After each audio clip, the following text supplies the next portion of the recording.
statement. The Prime Minister. Thank you very much, Mr. Speaker. With your permission, I shall make a statement on the government's proposals for a new agreement with our European friends that would honour the result of the referendum and deliver Brexit on the 31st of October in an orderly way with a deal. This government's objective has always been to leave with a deal, and these constructive and reasonable proposals show our seriousness of purpose.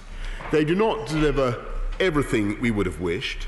They do represent a compromise, but to remain a prisoner of existing positions is to become a cause of deadlock rather than breakthrough. And so we have made a genuine attempt to bridge the chasm, to reconcile the apparently irreconcilable, and to go the extra mile as time runs short. Our starting point is that this House promised to respect the referendum before the vote. More people voted to leave than voted for any political party in our history, and this referendum must be respected. Both main parties promised at the 2017 election that they would respect the referendum and that there would be no second referendum. This House voted to trigger Article 50 and has voted repeatedly to leave. Yet it has also voted 3 times against the previous withdrawal agreement and for repeated delay. And so, as I've emphasised time and again, there can be no path to a deal except by reopening the withdrawal agreement and replacing the so-called backstop. While, as I stand here today, we are some way from a resolution, it is to the credit of our European friends that they have accepted the need to address these issues. And I welcome the constructive calls I've had over the last 24 hours, including with President Juncker, Chancellor Merkel and Taoiseach Varadkar. And the statement from President Juncker that the Commission will now examine the legal text objectively. The essence of our new proposal is a new protocol on Ireland and Northern Ireland consisting of 5 elements. In the first place, all our actions are based on our shared determination to sustain the Belfast Good Friday Agreement, the fundamental basis of governance in Northern Ireland, the protection of which is the highest priority of all. And from this follows the second principle, namely that we shall of course uphold all the long-standing areas of cooperation between the UK and our friends in Ireland, including the rights of all those living in Northern Ireland and North-South cooperation, the common travel area, which predates both the Good Friday Agreement and the European Union itself.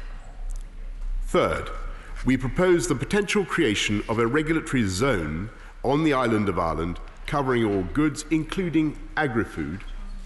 For as long as it exists, this zone would eliminate all regulatory checks for trade in goods between Ireland and Northern Ireland. But fourth, unlike the so-called backstop, such a regulatory zone would be sustained with the consent of the people of Northern Ireland, as expressed through the Assembly and Executive.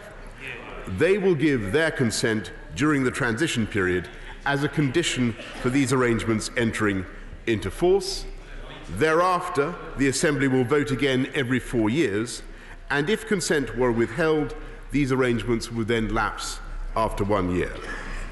Fifth, it has always been a point of principle for this government that at the end of the transition period, the UK should leave the UK as the EU customs union whole and entire, restoring sovereign control over our trade policy and opening the way for free trade deals with our friends around the world. And that is a fundamental point for us, Mr. Speaker. So under the proposals in this new protocol, Northern Ireland will be fully part of the UK customs territory, not the EU customs union. But there will be no need for checks or any infrastructure at or near the border between Ireland and Northern Ireland. Indeed, I have already given a guarantee that the UK government will never conduct checks at the border, and we believe that the EU should do the same. So there is absolute clarity on that point. Instead, under this new protocol, all customs checks between Northern Ireland and Ireland would take place either electronically or, in the small number of cases where physical checks would be necessary, they would happen at traders' premises or at other points in the supply chain.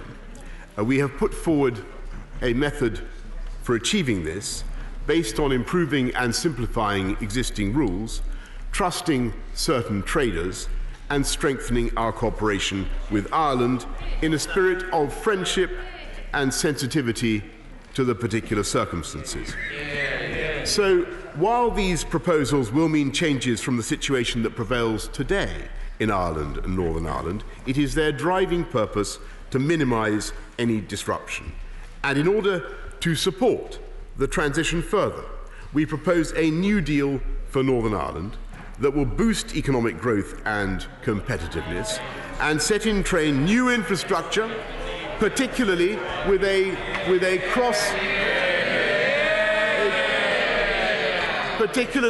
cross-border focus, Mr. Speaker.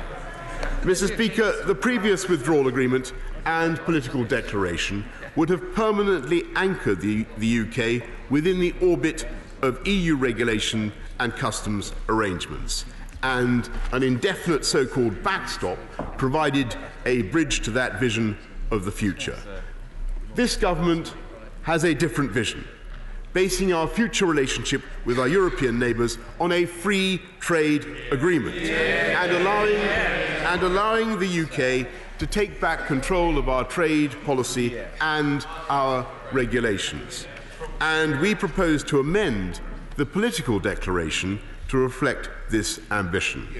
Our proposal should now provide the basis for rapid negotiations towards a solution in the short time that remains. I do not for one moment resile from the fact that we have shown great flexibility in the interests of reaching an accommodation with our European friends and achieving the resolution for which we all yearn. If our European neighbours choose not to show a corresponding willingness to reach a deal, then we shall have to leave on October the 31st without an agreement.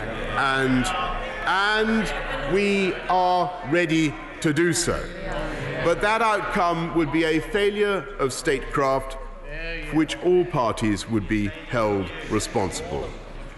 When I think of the conflicts that have racked Europe in the past, of the immense challenges that we have together surmounted, of the 74 years of peace and prosperity that we have together achieved, I believe that surely we can summon the collective will to reach a new agreement.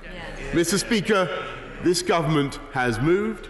Our proposals do represent a compromise, and I hope that the House can now come together in the national interest behind this new deal to open a new chapter of friendship with our European neighbours and move on to our domestic priorities, including education, infrastructure and our NHS. So, Mr. Speaker, let us seize this moment to honour our overriding promise to the British people: respect Brexit, get Brexit done, and I commend this statement to the House.